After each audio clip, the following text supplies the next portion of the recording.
L'actualité politique à présent, après la dissolution de l'Assemblée nationale par le président de la République Emmanuel Macron hier, tous les projecteurs sont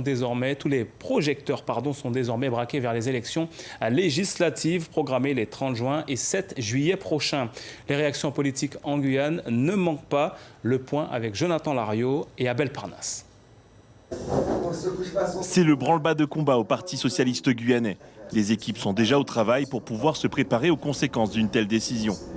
Car cela relance la course à la députation avec de nouvelles élections qui se tiendront le 30 juin prochain pour le premier tour et le 7 juillet pour le deuxième tour. On se demande si c'était nécessaire aujourd'hui, sachant que sur l'organisation, on pense qu'on ne sera pas dans les clous. Mais peu importe, c'est le président de la République, il a pris sa décision et nous on réagit. Dès aujourd'hui, nous mettons en place les réunions de travail qu'il faut pour savoir quel candidat nous proposerons ou alors vers quel soutien nous irons. Cette dissolution, c'est une tactique qu'a le chef de l'État pour tenter d'enrayer l'ascension du Rassemblement national, sorti largement victorieux aux élections européennes. Le parti de Marine Le Pen a remporté plus de 30% des votes. Le président Macron n'a pas la majorité absolue à l'Assemblée nationale et donc il y a une certaine forme de cacophonie qui règne au sein de l'hémicycle.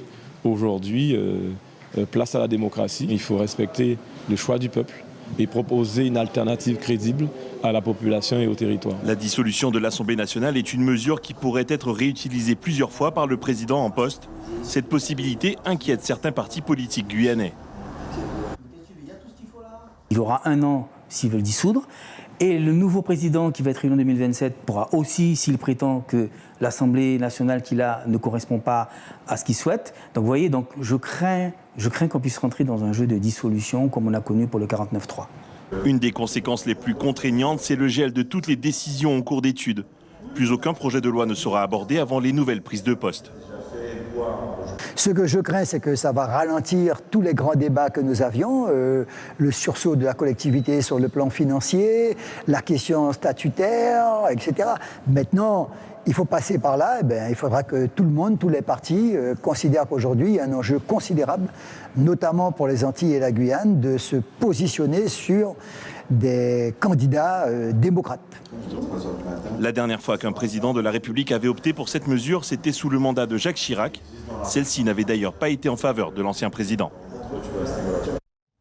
Et notez que les candidats ont jusqu'à dimanche pour déposer leur déclaration de candidature en préfecture. Ils auront à peine une vingtaine de jours pour faire campagne. Jean-Marc Ayrault, cette actualité aussi, j'imagine, vous intéresse. Hier, après la déconvenue de la majorité présidentielle aux élections européennes, le chef de l'État, donc Emmanuel Macron, déclare cette dissolution. A-t-il fait le bon choix? Ça, c'est pas sûr. Vous savez, à 20h, ça m'a beaucoup frappé, à 20h, M. Bardella du Rassemblement national demande la dissolution de l'Assemblée nationale. À 21h, le président de la République lui donne satisfaction. Et est-ce que c'est un jeu tactique? Est-ce que c'est pour semer le chaos? Ou est-ce que c'est pour apporter une solution de stabilité dans la crise politique dans laquelle nous nous trouvons aujourd'hui? Moi, je crois que rien n'est écrit. Et moi, il y a une chose qui me fait peur, c'est que dans l'élan de l'élection au Parlement européen, le Rassemblement national pourrait se retrouver en situation d'être appelé à gouverner. Et ça, je ne le souhaite pas du tout pour le pays. Et puis en même temps, ce que je crains également avec cette dissolution, c'est que la majorité, qui est déjà faible, qui n'est pas majoritaire, effectivement, comme vous l'avez dit dans votre reportage, risque de perdre un nombre considérable de sièges. Et donc, dans quelle situation allons-nous nous trouver? Alors, c'est un vrai défi, en particulier pour la gauche. Moi, je me revendique toujours des socialistes. Je vous rappelle que vous étiez ancien Premier ministre entre 2012 et 2014. Donc, je me dis que les partis de gauche, les candidats de gauche, l'ensemble des forces progressistes sont face à une énorme responsabilité. Quelle va être leur capacité à s'unir et à se rassembler dans la clarté et pas dans l'invective? On ne va pas refaire la NUPES, on ne va pas mettre Jean-Luc Mélenchon candidat pour être Premier ministre. Ça, je crois que c'est une page qui est tournée. Mais il faut quand même qu'il y ait une réponse. Et cette réponse, elle doit être unitaire. Donc il n'y a pas beaucoup de temps à perdre. Vous avez dit dimanche ou plus tard, les candidatures doivent être déposées. Vous voyez, j'ai peur que le président de la République ait joué un peu au poker avec l'intérêt du pays. Le président de la République qui, selon vous, joue au poker. Merci Jean-Marc Ayrault d'avoir répondu à notre invitation ce soir.